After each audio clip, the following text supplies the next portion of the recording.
en su dolorosa reflexión sobre la vida, Job hablaba de la brevedad que la caracteriza y las cargas que la acompañan, diciendo: el hombre nacido de mujer, corto de días y harto de sinsabores, sale como una flor y es cortado, y huye como una sombra y no permanece.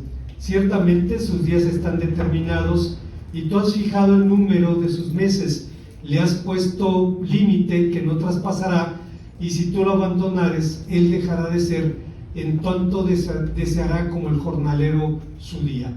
En otras palabras, Job señalaba algunas de las razones por las que el reposo, la idea del reposo, se convirtió en un concepto cardinal en el pensamiento bíblico. En la Biblia, obviamente, el reposo alude primeramente al descanso del trabajo, como en Eclesiastés capítulo 4, versículo 6, pero en sentido figurado, al alivio de las cargas de la existencia humana, que con el tiempo llegó a representar el descanso que Dios prometió a su pueblo en la era mesiánica, como encontramos en el libro del profeta Jeremías, capítulo 31, versículos 1 y 2. Por todo lo anterior, el Señor Jesús hace un amoroso llamado a los hombres: venid a mí los que estéis trabajados y cargados, que yo os haré descansar. Le era imprescindible extender esta invitación, porque nadie podría venir al Señor Jesús si no es llamado por Él, y nadie podría acercarse a Él si Él no hubiera revelado la senda por la que tenemos que transitar. Por otra parte, tampoco tendría mucho sentido hacer un ofrecimiento si los hombres no tuvieran necesidad que solo el Señor Jesucristo puede satisfacer. ¿Qué significa entonces venir a Jesús? ¿Quiénes son los trabajados y cargados de los que está hablando aquí? ¿Qué implica la aceptación de su yugo? ¿Qué clase de descanso podemos encontrar en él? Veamos, hermanos, las respuestas que el texto nos ofrece. Antes, hermanos, de pensar en las enseñanzas de este pasaje, una vez más tenemos que recordar que el apóstol San Pablo dice en su carta a los Romanos que las cosas que se escribieron antes para nuestra edificación se escribieron a fin de que por la exhortación y consolación de las Escrituras tengamos esperanza. Lo que Pablo está diciendo es que el propósito de la Biblia es exhortarnos, animarnos, pero también consolarnos, porque tenemos esperanza en Cristo nuestro Salvador. Y tenemos un amoroso llamado: venid a mí los que estéis trabajados y cargados, que yo os haré descansar. A veces el descanso es literalmente físico. Llegamos a una etapa en la vida, me refiero ya después de los 60 años, en los que despertamos cansados. Todavía no se levanta uno de la cama y ya está cansado. Dice uno, ¿cómo es posible? Así es la vida. O sea, se van menguando las fuerzas, y en algún momento descubrimos que el sueño no es como cuando teníamos 20 años. A los 20 años usted se puede acostar y dormir 8, 10, 12 horas de corrido. Si usted ya anda arriba de los 60, los ciclos del sueño son más cortos. Está uno despertando en la noche. Eso, sí, como dicen en Michoacán, no tiene uno problemas con la próspera, dicen allá. Es decir, si no trae uno problemas por ahí de salud, los ciclos se alteran y el descanso se convierte realmente en una hazaña. Eso es cierto, pero no solamente el Señor Jesús está hablando del cansancio físico, sino sobre todo el cansancio moral y espiritual. Y hay cuando menos 3 cosas que significa este llamado. La primera es que con él nos extiende una invitación a una relación personal. El Evangelio de Mateo da fe de los claros testimonios que las Escrituras presentan acerca del Señor Jesús como el Mesías prometido, de su poder sobre la enfermedad y la muerte, de su potestad sobre las fuerzas de la naturaleza y los espíritus inmundos. Pero a pesar de tan categóricas evidentes, su pueblo rechazó creer en él. Esto no era una sorpresa, pues ya los profetas habían anunciado el frío desdén con la que sería recibido el Salvador.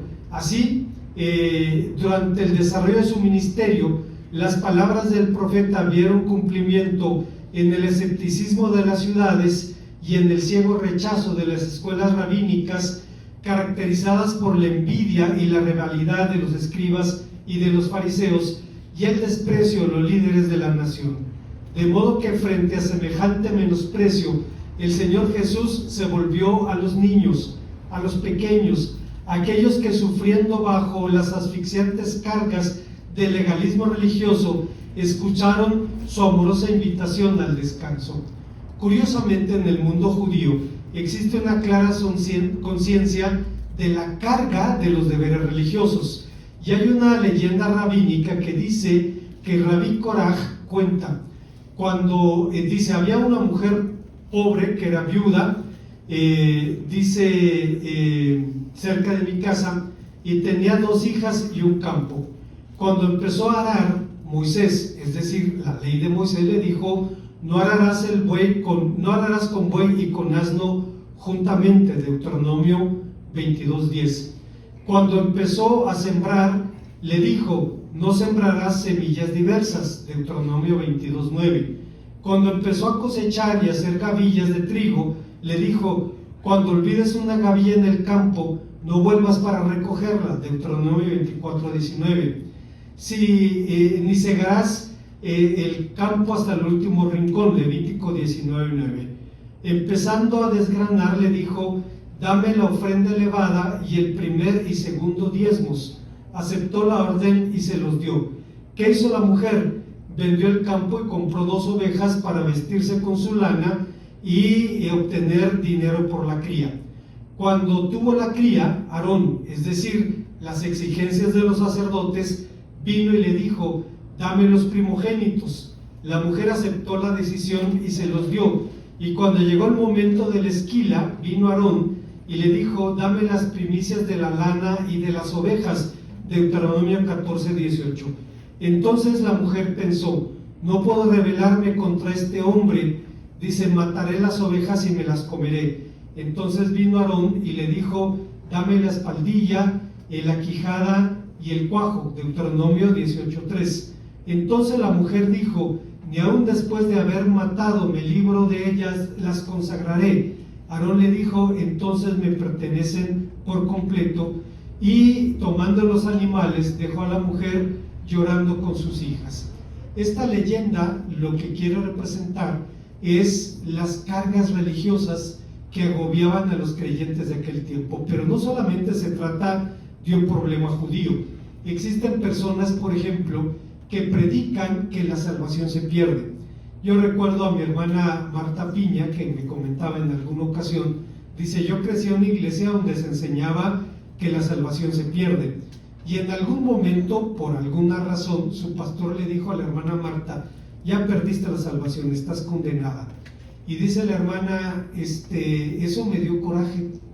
Dice: no me tiré al mundo, no me tiré a la perdición, pero ¿qué caso tenía ir a la iglesia? ¿Qué caso tenía tratar de hacer la voluntad de Dios si ya estaba perdida?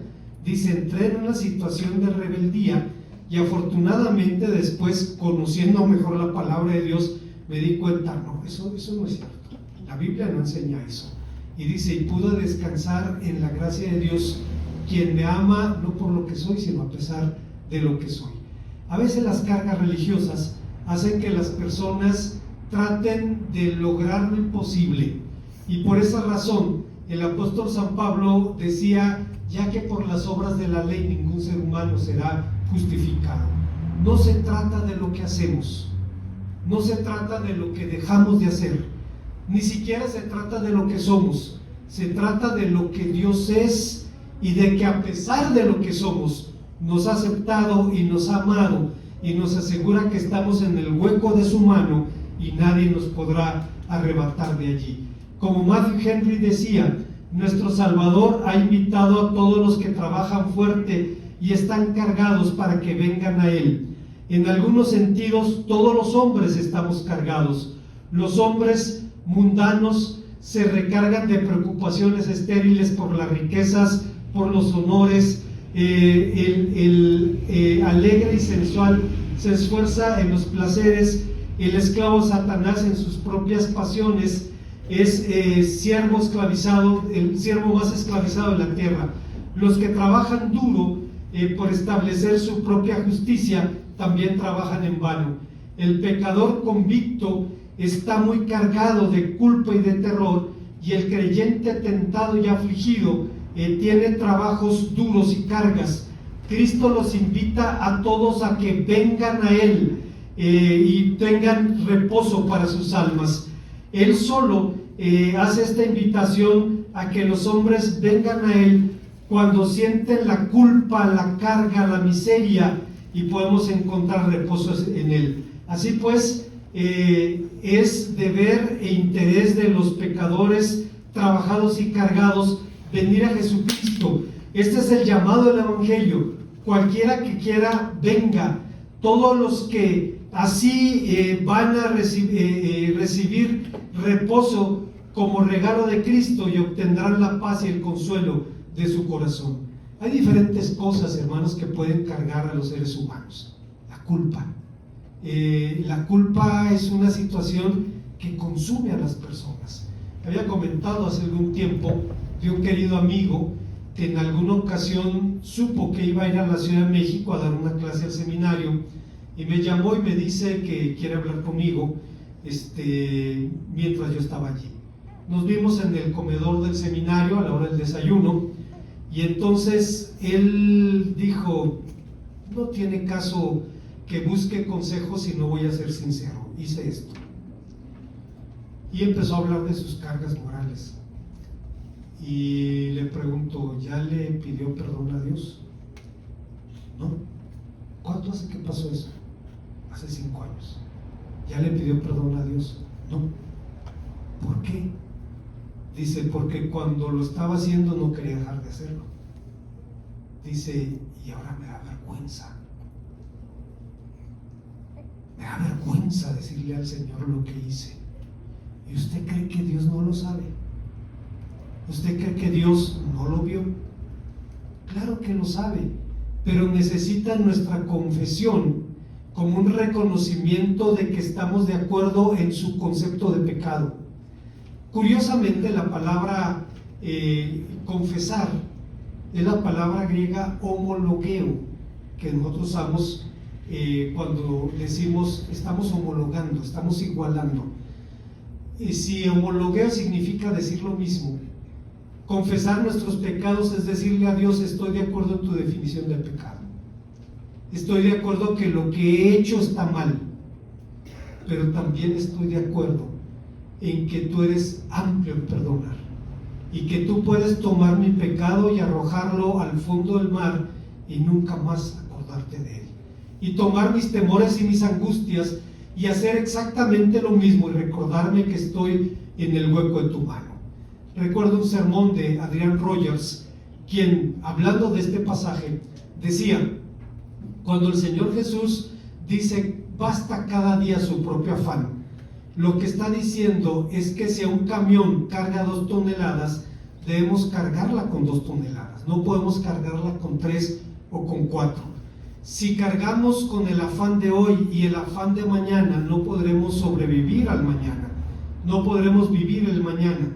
El Señor Jesucristo dice basta cada día su propio afán, y podemos en medio de nuestras luchas decirle: gracias, Señor, porque hasta aquí me has ayudado, y el Dios que ha estado con usted hasta este día y le ha dado su provisión y le ha cuidado, lo hará el día de mañana y lo hará el resto de su existencia también. Y por eso el Señor Jesucristo dice a los que están trabajados y cargados: venid a mí para obtener paz y consuelo en el corazón. Hay una segunda enseñanza que encontramos en este pasaje, y es que con esta invitación, curiosamente, el Señor Jesucristo establece 2 condicionantes. Perdón. Aunque el Señor ofrece librar a los hombres de sus cargas, su invitación tiene sus propias exigencias. Es un llamado con 2 requisitos al seguimiento: llevad mi yugo sobre vosotros y aprended de mí. Sobre la primer condicionante, alguien podría preguntar: ¿por qué para librarnos de las cargas y del yugo de la ley y las cargas de la vida, el Señor nos impone su propio yugo? ¿En qué consiste ese yugo? Esta expresión era común en tiempos del Nuevo Testamento, de modo que en el judaísmo se hablaba, por ejemplo, del yugo de la ley, del yugo de los mandamientos, del yugo del reino de Dios, con lo que se cifraba la suma de las obligaciones que todo judío debía cumplir. En sentido propio, el yugo era un madero atravesado por una vara en un carro que se ponía sobre el cuello de un animal de tiro, como vemos en 1 Samuel 11:7. En tiempos, el término se utiliza unas 40 veces en el Antiguo Testamento, principalmente en sentido figurado. En ese sentido, describe la dependencia forzosa o la sumisión a una autoridad. Así pues, yugo de hierro representaba la imposición del vasallaje y eventualmente la disciplina a la que Dios sometía a su pueblo, como en Génesis 27:40 o Deuteronomio 28:14. No es extraño entonces que la liberación del yugo fuera una de las promesas de la era mesiánica, como encontramos en Isaías 9:4. Pero volviendo a nuestro asunto, ¿qué implica para el cristiano el yugo de Jesucristo? Implica la aceptación de su señorío, la aceptación de su yugo, que paradójicamente es fácil. La palabra fácil aquí significa suave, benigno, implica un yugo que, hermanos, es el más benigno de todos los gobiernos. En síntesis, el Señor estaba diciendo en su invitación a los discípulos: la vida que les doy es una vida no para ser una carga para lastimarnos. Esa tarea es una vida hecha a su medida. Así pues, estaba en lo correcto quien dijo: las exigencias de Jesucristo son en sí mismas fáciles de cumplir, porque son inseparables de la salvación que trae. En otras palabras, Él es el que en nosotros produce el querer como el hacer por su buena voluntad, dice Pablo en Filipenses capítulo 2, versículo 13. Por otra parte, aprender no consiste en la apropiación de conceptos o conocimientos, sino en la renuncia al esfuerzo propio y al espejismo de la justicia propia, para entregarse a la voluntad redentora del Padre revelada en su Hijo Jesucristo. Define concretamente la adhesión completa a Cristo mediante el seguimiento. Significa simplemente entender que el Señor Jesucristo estaba diciendo: acepten mis enseñanzas. Es decir, que una persona se salva únicamente por medio de la sencilla confianza en mí. Yo recuerdo, hermanos, cuando no era creyente y empezaba a escuchar el Evangelio, me costaba trabajo imaginar que Dios pudiera salvar por fe. Es que tenemos que hacer algo. Es que tienes que hacer algo para ganarte la salvación. Y cuando entendí que no había nada que yo pudiera hacer que se equiparara al sacrificio de Cristo, tuve que entender que la salvación es por gracia. Cuando empezaba en el ministerio, en la Iglesia Bautista Betel, en la Ciudad de México, ahí en Azcapotzalco, conocí a un hombre que era chofer de un diputado. Él había estudiado en el seminario algunos años, seminario católico, y cuando lo invitaron a la iglesia, dijo: sí me gustaría hablar con alguien, dice, pero con alguien que sepa, porque yo estudié en el seminario. Está bien. Le hablaron a Ramón Camacho, que era un ex sacerdote, que era compañero nuestro en el seminario. Y entonces se entrevistaron.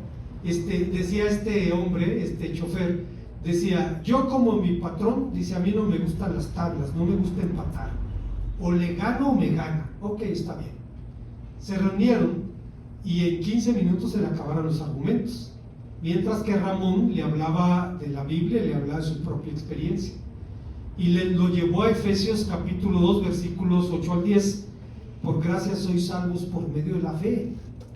Esto no es de vosotros, es un don de Dios, no por obras, para que nadie se gloríe, porque somos hechura suya, creados en Cristo, para andar en las buenas obras que Dios preparó de antemano para que anduviésemos en ellas. Y este hombre decía: sé que es cierto porque lo veo en la Biblia, Y él llevaba su propia Biblia y decía lo mismo. Sé que es cierto, pero me resulta imposible aceptar que solamente es por fe. Y estuvo congregándose algunas semanas en la iglesia hasta que un día llegó y dice: ahora entiendo que es por gracia. Ahora entiendo que es el infinito amor de Dios, que te sale al encuentro y te dice: yo te amo como eres. No tienes que hacer nada ni dejar de hacer nada para que te ame. Yo ya te amo, pero te amo tanto que no puedo dejarte así. Te amo tanto que tengo que cambiarte a la imagen de mi Hijo. Y ese hombre finalmente entendió: no hay nada que puedas hacer que pueda equipararse al sacrificio de Jesucristo. No tienes nada que ofrecerle a Dios. Tenía razón Juan Calvino cuando decía: lo único que es propio de los seres humanos es nuestro pecado. Ese es nuestro. A nadie más podemos responsabilizar. Ese es nuestro. Fuera de allí, la vida, la salud, las capacidades, el dinero, lo que usted quiera, todo viene de Dios. Así es que el hombre solamente puede decirle: Señor, yo acepto por fe el sacrificio que tu Hijo amado hizo en la cruz del Calvario, y puedo rendirme de esa manera a tu gracia, reconociendo tu bondad y tu amor. Decía un escritor católico, curiosamente un jesuita, Luis Alonso Shekel, hablando acerca del Evangelio: los hombres nos piden pan y les damos un puñado de hipótesis sobre un versículo del capítulo 6 del Evangelio de Juan. Nos interrogan acerca de Dios y les ofrecemos 3 teorías sobre el género literario de un salmo. Tienen sed de justicia y ponemos delante de ellos una disertación etimológica sobre el significado de la palabra tzedaká, que es la palabra hebrea para justicia. Como alguien dijo: ¿verdaderamente quiero llegar a este sitio? Les pregunta: ¿puedo hacerlo ahora mismo? Es sorprendente que las preguntas importantes de la vida son pocas y todas tienen respuestas en las palabras: venid a mí. Fíjese usted, Jesucristo no dijo: haz esto. No dice: deja de hacer aquello. Dice simplemente: ven a mí. Ven a mí. Hay una tercera y última enseñanza en este pasaje, y es que esta invitación garantiza una sublime bendición. El Señor Jesucristo extendió esta amorosa invitación: hallaréis descanso para vuestras almas.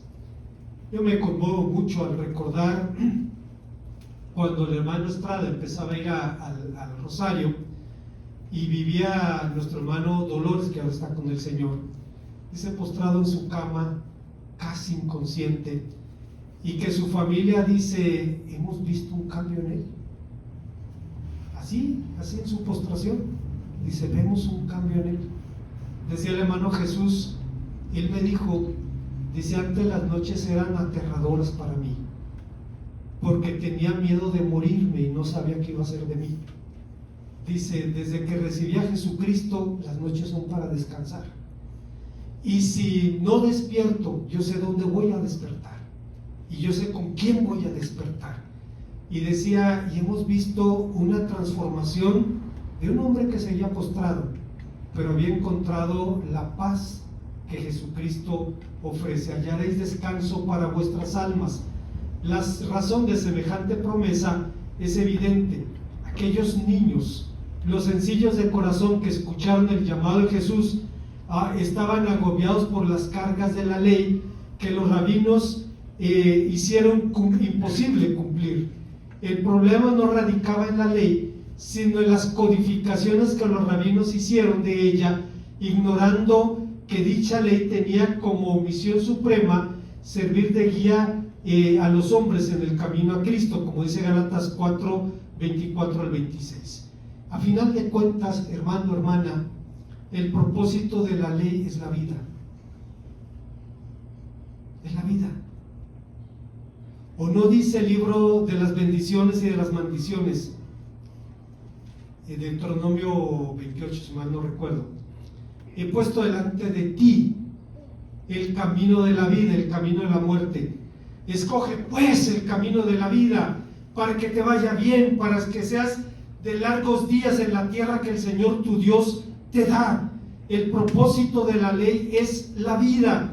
E incluso el Señor Jesucristo dijo: el hombre no fue creado por causa del día del reposo, sino el día de reposo por causa del hombre.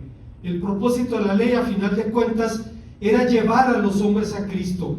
Sin embargo, las cargas religiosas no agotan de ninguna manera los motivos que agobian el corazón de los hombres: el yo y el tú, las personas y las cosas, el pasado o el futuro, lo que amamos o lo que aborrecemos, la vida o la muerte.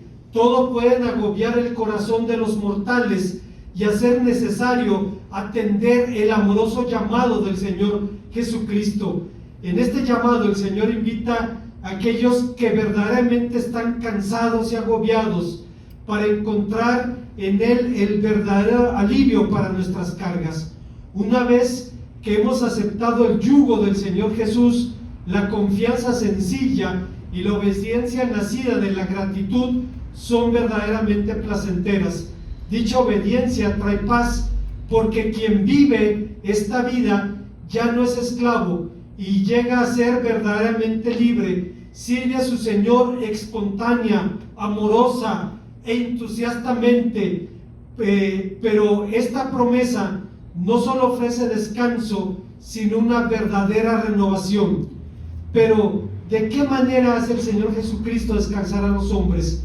Lo hace mediante la aceptación de un amor y aceptación incondicionales. El Señor Jesucristo trae descanso a los hombres mediante el perdón completo, esa clase de perdón de la que habla en algunas de sus más hermosas palabras.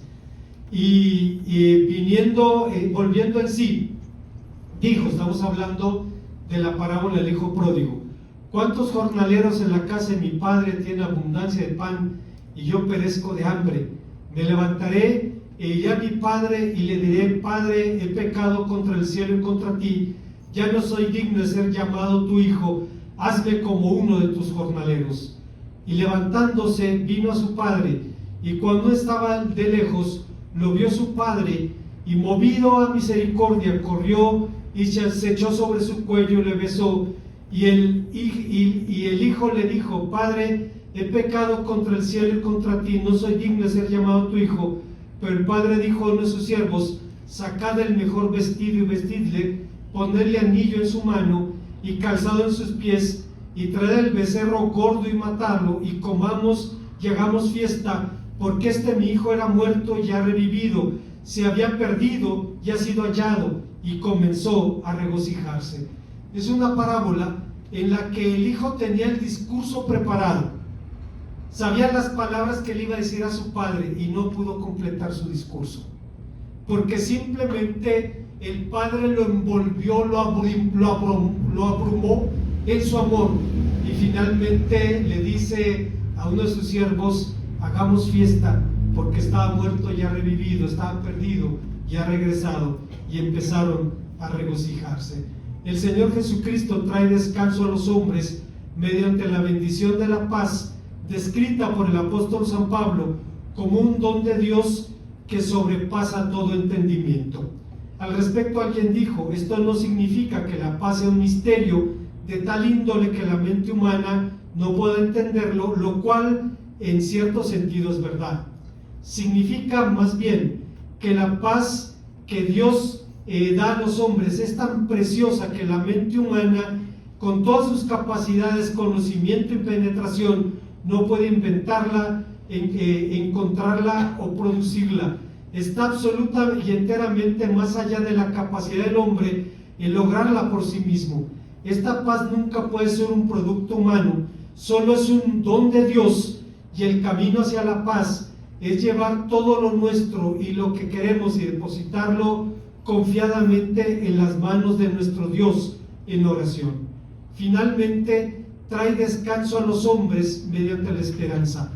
La esperanza, decía Juan Calvino, no es otra cosa sino la expectación de aquellas cosas que la fe cree que indudablemente Dios ha prometido. La fe cree que Dios es veraz. La esperanza espera que a su debido tiempo revelará la verdad.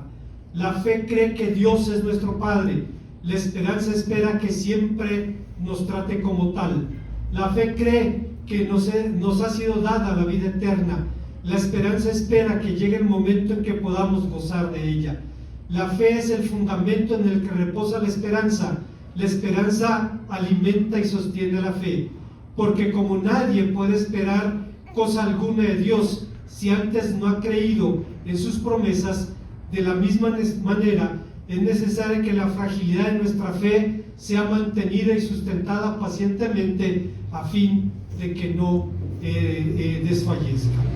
Como conclusión, seguramente para un pueblo obsesionado con las obras de la ley, el llamado al Señor Jesucristo resulta tan desconcertante hoy en día como resultó en tiempos de los oyentes originales de este mensaje.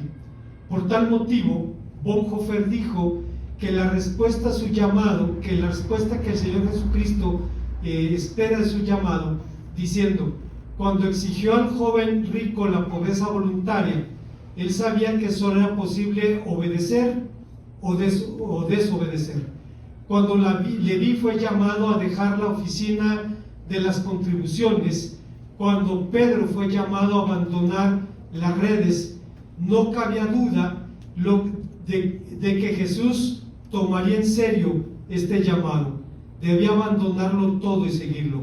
Cuando Pedro fue llamado a la margen insegura, debió levantarse y arriesgarse a dar el siguiente paso.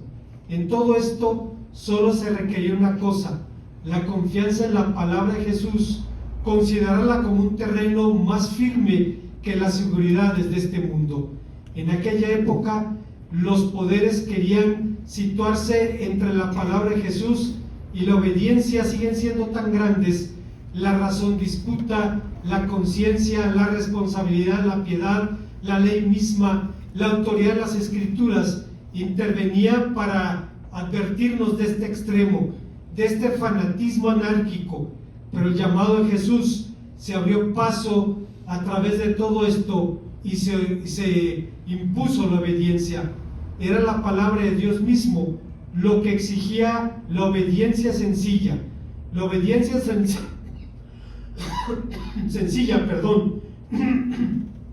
se materializa en la imitación del seguimiento de Jesucristo. Matthew Henry diría: pero al ir a Él, debe tomar su yugo y someterse a su autoridad. Deben aprender a tomar las cosas acerca de su consuelo y la obediencia.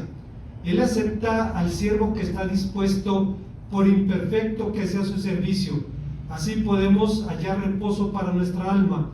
Y solo aquí, ni tenemos que temer el yugo. Sus mandamientos son santos, justos y buenos, y requieren negarnos a nosotros mismos. Trae dificultad, pero es ese abandonamiento recompensado, ya que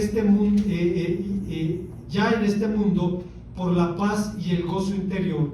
El yugo forrado de amor, tan poderosos son los socorros que nos da, tan abundantes las exhortaciones y tan fuertes los consuelos que encontramos en el camino del deber, que podemos decir verdaderamente que este yugo es grato. Lo que estaba diciendo Matthew Henry, en otras palabras, es que cuando alguien quiere desprenderse de sus temores, de sus angustias, de su culpa, de su carga, fíjese usted, Jesucristo no le dice: haz esto. No le dice: deja de hacer aquello. Le dice: ven a mí. Hay un canto que dice: tal como soy de pecador. Así. Y cuando venimos a Él, dice: hallaréis descanso para vuestras almas, porque mi yugo es fácil y ligera mi carga. Un amoroso llamado a venir a Él. Hay infinidad de cosas que nos angustian. problemas de salud, económicos, relaciones quebrantadas, angustia por el futuro, por el presente. Tiene un querido amigo que ahora está con el Señor, hermano Bruce Kyle, un psicólogo educativo, que decía: hay momentos en los que tengo que decidir dejar de leer el periódico y ver internet para leer mi Biblia. Dice, porque si me meto en internet o en el periódico puedo perder la paz. Dice, tengo que volver a la palabra de Dios y recordar que el Dios que ha estado en el control de mi vida hasta el día de hoy estará mañana y en el resto de mi existencia. Oremos a nuestro Dios. Gracias, Padre, por tu palabra, porque nos permites recordar que necesitamos venir a tu Hijo amado para encontrar descanso en Él. Venimos a ti como somos, no te podemos engañar, pero a pesar de lo que somos, sabemos que tú abres tus brazos y tu corazón y nos recibes por tu gracia. Bendito seas por esto.